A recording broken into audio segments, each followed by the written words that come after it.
Bom, gente, tudo bom?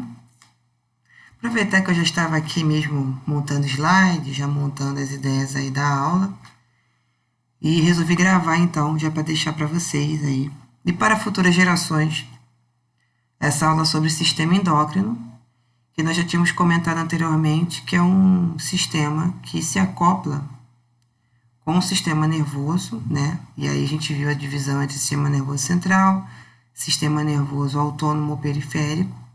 E são dois sistemas que trabalham de forma em conjunto, né, para o controle e regulação do corpo, né, de todos os processos bioquímicos, metabólicos, processos de crescimento, parte reprodutiva, enfim, controle da glicemia, liberação de cálcio no sangue, reabsorção de sódio, potássio pelos rins, a questão da regulação osmótica. Então, vejam quantas possibilidades e quantas funções fisiológicas, tá, são controladas por esses órgãos aí, tá, que estão presentes tanto no sistema nervoso como também no sistema endócrino, tá, que é o sistema que se refere, que a gente fala que é o sistema responsável pela secreção dos hormônios, tá, que são substâncias secretadas diretamente na corrente sanguínea, que tanto podem ter função de estimulação ou de inibição do que nós chamamos de célula-alvo, né? Então, eu tenho receptores de membrana, eu tenho receptores que se sensibilizam com a liberação desses hormônios. Ou também posso ter liberação de hormônios que vão estimular outras glândulas a liberar os seus respectivos hormônios, tá? Então, isso é o panorama geral aí do sistema endócrino, que, como tem uma parte, né, também neurohipofisária, então a gente percebe que também tem, além da questão da estimulação hormonal, eu também tenho uma estimulação nervosa, neuronal, para liberação desses hormônios, tá? Então, o que é o sistema endócrino, tá? Então, o sistema endócrino, ele vai ser um sistema que vai coordenar, que vai regular, que vai controlar, tá, as diversas funções do organismo, ou seja, a relação que ele tem com o ambiente, a sua questão metabólica, o seu crescimento, a sua reprodução, a sua resposta a uma situação de perigo, por exemplo, que aí nós já vimos a parte aí das reações simpáticas e parasimpáticas do sistema nervoso autônomo, tá? E esse sistema endócrino, nesse conjunto de glândulas, elas produzem uma substância ou substâncias chamadas de hormônios, tá? Que a sua origem, né, da palavra vem do grego, que significa exercitar, né, ou excitar, de sentido de estimular, né? E são, normalmente, substâncias que são secretadas, tá? Diretamente na corrente sanguínea, tá? Então, normalmente, essas glândulas que liberam esses hormônios são chamadas de glândulas endócrinas, tá? Porque elas vão liberar essas substâncias dentro do sangue, tá? Via, enfim, vasos sanguíneos, tá? Então, eu não tenho um duto, um tubo, né? Literalmente, essa liberação, ela já cai diretamente aí nos tecidos e já banham diretamente as células, tá? Que vão formar esses tecidos que, consequentemente, formam os órgãos. Vimos também isso na primeira parte da matéria de anatomia, tá? Normalmente, os hormônios, em relação ao controle neuronal, ela é uma ação mais lenta, né? A gente viu que os neurônios, que as sinapses químicas, elas são estimulações mais rápidas, né? Porque eu preciso de respostas rápidas para aquele estímulo externo que o corpo está sofrendo. No caso dos hormônios, essa liberação ela é mais lenta e, consequentemente, ela é um tipo de ação mais duradoura, ou seja, elas conseguem integrar as atividades dos órgãos, tá? Então, todas as atividades dos órgãos, elas são integrativas e também ajudam a manter o equilíbrio, tá, do corpo humano.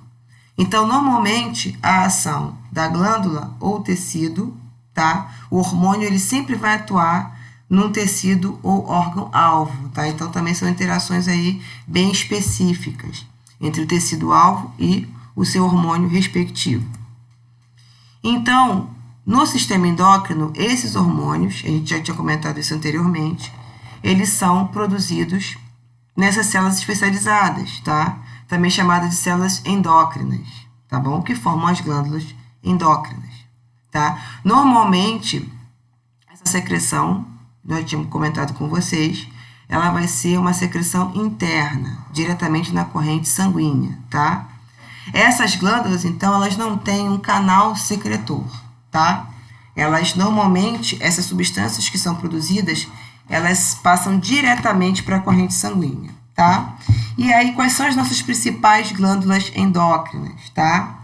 Então, nós temos aqui o pâncreas, que veremos também na parte de sistema digestório, que o pâncreas, ele atua como uma glândula mista, tá? Ou anfícrina, ou seja, ela tanto pode liberar, secretar hormônios, como também ela está atuante no processo digestório, na liberação do suco pancreático, tá? E a gente vai ver isso na parte do sistema digestório, então não vou dar spoiler agora, tá? A tireoide, que também é uma glândula importantíssima, principalmente na questão do controle metabólico. As paratireoides, as adrenais, ou também chamadas de suprarrenais, tá? A hipófise, que é a glândula mestra, também chamada de pituitária, e as gônadas, tanto as gônadas masculinas, no caso, as gônadas masculinas referentes à parte dos testículos, e das gônadas femininas à parte dos ovários, tá? O útero não entra como uma gônada, ele faz parte do aparelho reprodutor feminino, porém, são essas gônadas, tá? No caso dos ovários, é que vão liberar esses hormônios importantes aí para o ciclo menstrual e para o processo reprodutivo da mulher, tá? Bom, então nós temos aí a localização. Então, normalmente, essa parte aqui do hipotálamo, da hipófise, né, ou pituitária, e também da glândula pineal, que também é uma glândula que está lá dentro, lá do cérebro, lá dentro, lá no meinho, tá? São as glândulas que estão na parte aqui, na parte craniana, né, na parte aqui do encéfalo, né, do cérebro.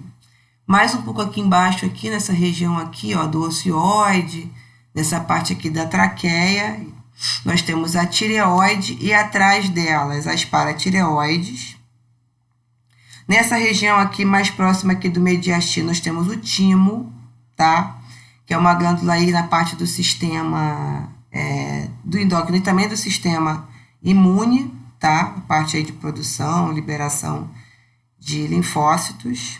Então, é a parte de produção de anticorpos, né? Que são células de defesa.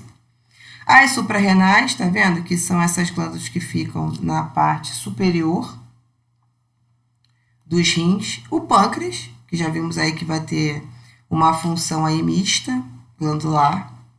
Os ovários, no caso nas mulheres, e os testículos, ou testículo, nos machos, tá? Bom, então, como a gente tinha visto anteriormente, os hormônios, a atividade dos órgãos, tá? Ele vai ser controlado por essa liberação, essa ação lenta e duradoura dos hormônios, tá? Essas substâncias, esses hormônios, eles são liberados pelas glândulas endócrinas ou mistas, no caso do pâncreas, por exemplo, tá? E normalmente essas substâncias, elas vão atingir os receptores do que nós chamamos de órgãos-alvos, tá? Através da corrente sanguínea. E aí isso vai causar um efeito, ou um efeito inibitório, ou um efeito estimulatório, tá? E aí, desses hormônios, nós temos de dois tipos, com relação à sua composição química, tá? Então, nós temos os hormônios que são chamados de hormônios proteicos, né? No caso da insulina, da adrenalina, tá? E também os hormônios de base lipídica, que são os esteroides, tá? Normalmente, os hormônios proteicos são hidrossolúveis e os esteroides lipossolúveis, tá? Então, nesse esquema aqui embaixo, nós vemos aqui a glândula endócrina, que libera uma quantidade de hormônios na corrente sanguínea. E aí, quando esses hormônios, eles conseguem alcançar os receptores do órgão-alvo, tá vendo aqui, ó? Então, eu tenho aqui os receptores, e aí, esses hormônios, eles se conectam, tá? Então, eu crio uma conexão hormônio-receptor, E aí eu tenho tanto uma ação estimulatória ou uma ação inibitória desse órgão, tá bom? Então, vimos aí também que, com relação aos tipos de hormônios, né, vamos agora dar mais uma ênfase aos tipos de hormônios, tá? Então, os hormônios, eles podem ser de dois tipos, tá? Com relação à sua natureza química, né, sua composição química. Então, eles podem ser à base de proteínas ou à base de esteroides, tá? Que são base lipídica, base proteica e base lipídica, tá? Dos hormônios proteicos, também chamados de hidrossolúveis, tá? Eles são formados pelas moléculas primordiais na formação, na síntese de proteínas, que são os aminoácidos, tá? E no caso dos hormônios esteroides, tá? Eles são sintetizados à base do colesterol, tá? Que também é uma gordura importante também na formação da membrana plasmática, tá? Então, nós vemos aqui que normalmente os hormônios, que são os hormônios lipossolúveis, que são os esteroides, eles já se ligam diretamente, tá vendo, aos receptores, né, dos órgãos.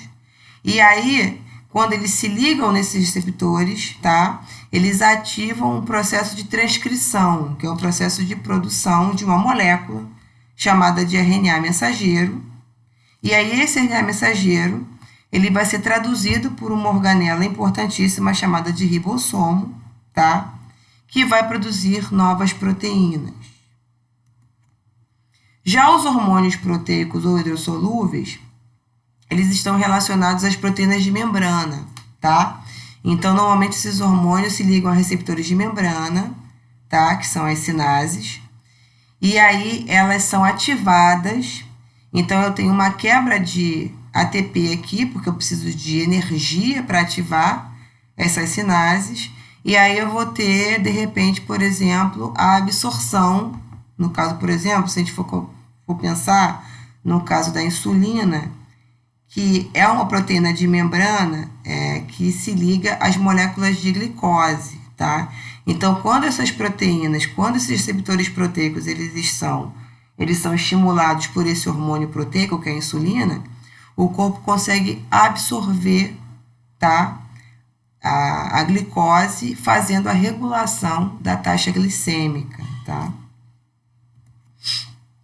E aí, vejam as diferenças, tá, das glândulas exócrinas e das glândulas endócrinas. E vimos que o pâncreas, ele vai possuir essas duas características, né, exócrina e endócrina. Então, normalmente, as glândulas exócrinas, elas liberam as substâncias através de uma tubulação, né? Já no caso das glândulas endócrinas, tá, eu tenho liberação direta dos hormônios direto na corrente sanguínea via capilares, tá?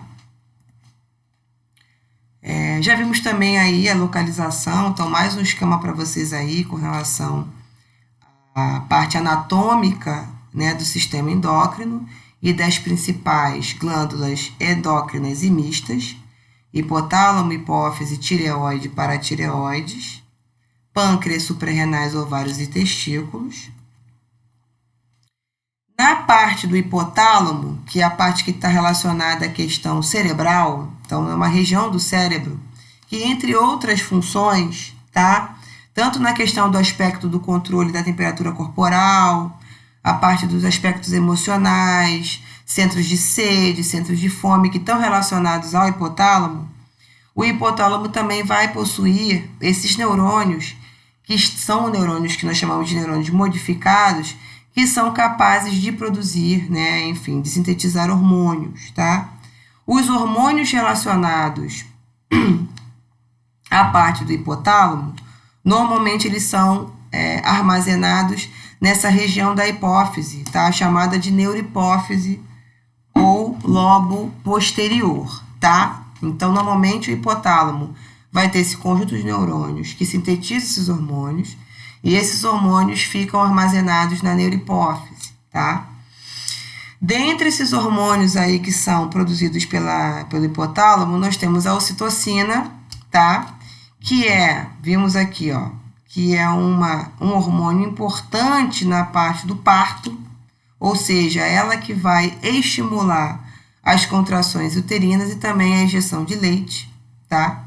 E o que nós chamamos de hormônio antidiurético ou vasopressina, que é um hormônio importante na reabsorção de água, tá? Nos túbulos renais, que constituem os néfrons, que são essas partes aí atuantes dos rins, que é a parte do sistema urinário, né? Ou sistema excretor. E até uma questão interessante, não sei se vocês já repararam isso, mas quando você está consumindo uma bebida alcoólica, né, um destilado ou um fermentado, por exemplo, bebendo uma cerveja num bar, e aí, de repente, você começa a sentir uma vontade muito grande de ir ao banheiro. E aí, ao longo desse período que você vai consumindo o álcool, consumindo a bebida alcoólica, no caso a cerveja, você percebe que você vai repetidas vezes ao banheiro. E por que isso ocorre? Porque o álcool é uma substância que ela inibe, tá, a ação do ADH, que é também chamado de hormônio antidiurético. Então, se o álcool inibe a ação do hormônio antidiurético, consequentemente, você tem um aumento da diurese, ou seja, o aumento dessa liberação de água, desse volume hídrico através da urina, né, no processo de micção. Então, é por isso que quando você consome uma quantidade muito grande de álcool, sem repor essa água que você está perdendo nesse processo de diurese, ao final você está com a boca seca, né? Você começa a se sentir muito desidratado, né? Vai vir aquela ressaca, aquela dor de cabeça, dor no corpo, né? Aquela sensação que você está com muita sede. Por quê? Porque o álcool ele inibe a ação do ADH. Outra também questão muito interessante com relação ao hipotálamo e a liberação do ADH tem a ver com uma patologia específica chamada de diabetes insípidos, né? Que é a pessoa que é diabética e que também sofre essa questão de uma diurese muito grande, ou seja, diabéticos insípidos, eles fazem muito xixi e, consequentemente, eles bebem muita água, tá? E aí, por que essa questão acontece? Porque na questão da diabetes insípidos, eu vou ter uma disfunção, tá? Na liberação de ADH pelo hipotálamo. Então, o diabético que tem essa diabetes insípidos, ela vai produzir pouco ou não vai produzir o ADH. E, consequentemente, eu tenho uma menor reabsorção de água lá nos meus túbulos renais. Essa pessoa vai perder muita água na urina e vai beber muita água, tá? Por isso que é diabetes insípidos, porque ela fica naquela coisa de beber água o tempo todo, tá? Isso também pode ocorrer eventualmente em grávidas que podem apresentar uma diabetes gestacional e ficam por um período nesse aspecto patológico, mas depois pode voltar ao normal assim que a criança nasce, tá bom? Bom, a hipófise, que é uma glândula, junto com a pineal também é uma glândula mestra, que é uma glândula que está também lá nessa região abaixo do hipotálamo, lá dentro lá do nosso cérebro, tá? Ela também pode ser chamada de glândula pituitária, tá? No caso da hipófise, né, ela vai ter um tamanho de uma ervilha, aproximadamente, e ela vai ter duas regiões, tá? Que é, no caso, que é a região anterior, que é essa região aqui, ó, que também é chamada de adenohipófise, e uma parte posterior, tá? Também chamada de neurohipófise, tá? Nessa região aqui, ó, do lobo anterior, eu tenho liberação desses hormônios aqui, que a gente também chama de hormônios fatores de crescimento ou tróficos, né? Que são hormônios que vão estimular outras glândulas a produzir outros hormônios, tá? Ou que vão ativar a estimulação de outras glândulas, tá? Então, aqui no caso dos hormônios produzidos pela adenohipófise ou lobo anterior da hipófise, nós temos a prolactina, que a gente vai ver um pouco mais para frente, mas que está relacionada à produção e secreção de leite no processo, né, de amamentação. O GH também é, O GH também é chamado de hormônio somatotrófico ou somatotrofina, que é um hormônio relacionado ao crescimento, tá? É um hormônio que ele estimula o fígado a produzir substâncias chamadas de sometomedinas, responsáveis pelo crescimento do corpo, né? Os hormônios aí adrenocorticotróficos, que são relacionados aí à parte das adrenais e também algumas relacionadas aí aos hormônios corticoides, né, mineralocorticoides. Os hormônios tireotróficos, tá, que são os hormônios que vão ativar a tireoide a produzir os hormônios da tireoide, que é a triodotironina e a tiroxina, e também a calcitonina. O FSH, que é o hormônio folículo estimulante, e o LH, que é o hormônio luteinizante, que vão atuar lá nos ovários durante o processo do ciclo menstrual, com a liberação, né, a produção e liberação do folículo ovariano e, posteriormente, o luteinizante na produção do óvulo em si e produção do corpo lúteo, né, ou corpo amarelo, que é a parte do processo de amadurecimento desse óvulo no processo do ciclo menstrual, tá? Também vão apresentar também, no caso aqui, o hormônio melanotrófico, tá bom? Que vai estimular os melanócitos da pele a produzir melanina, que é esse pigmento, né, que dá coloração à pele e também à íris do olho. Na parte da neurohipófise, tá? Eu não tenho atividade secretora, mas eu tenho armazenamento de hormônios nessa região do lobo posterior, tá? Que vai armazenar os hormônios produzidos lá no hipotálamo, que é o caso da ocitocina e do ADH, que são os hormônios que ficam lá armazenados na neurohipófise. Nesse quadro aqui, eu coloquei para vocês os hormônios respectivos aí secretados aí pela adenohipófise. E assim, não confundam, tá bom, gente? A adenohipófise, que é essa parte do lobo anterior da hipófise, essa região sim vai secretar hormônios. No caso do lobo posterior, que é a neurohipófise, ela vai ser uma região de armazenamento de hormônios produzidos lá pelo hipotálamo. Então, não confundam aí as partes aí da hipófise e a função de cada uma delas, tá bom? Fiquem atentos aí a isso. Então, nós temos a prolactina, que é um hormônio que vai estimular a secreção de leite pelas glândulas mamárias no processo de lactação.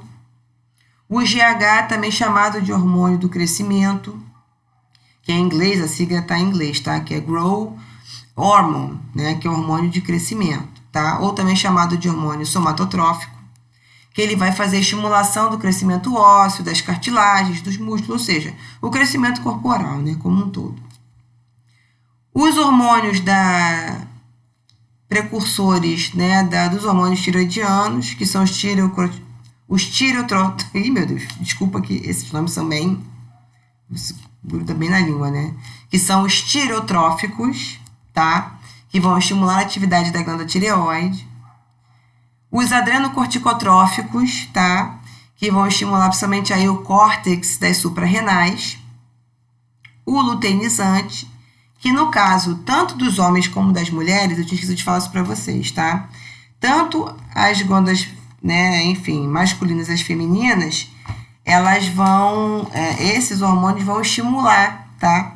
Essas duas glândulas, ou as gônadas, tá? Então, tanto nos homens e nas mulheres, eu tenho ativação e liberação desses hormônios, tá? Então, no caso dos homens, o luteinizante, ele vai estimular as células dos testículos a produzir o hormônio masculino, que é a testosterona, tá? Que são essas células que nós chamamos também de células intersticiais, lá dos testículos, tá? E no caso da mulher, ele vai estimular os ovários a produzir o corpo lúteo, tá?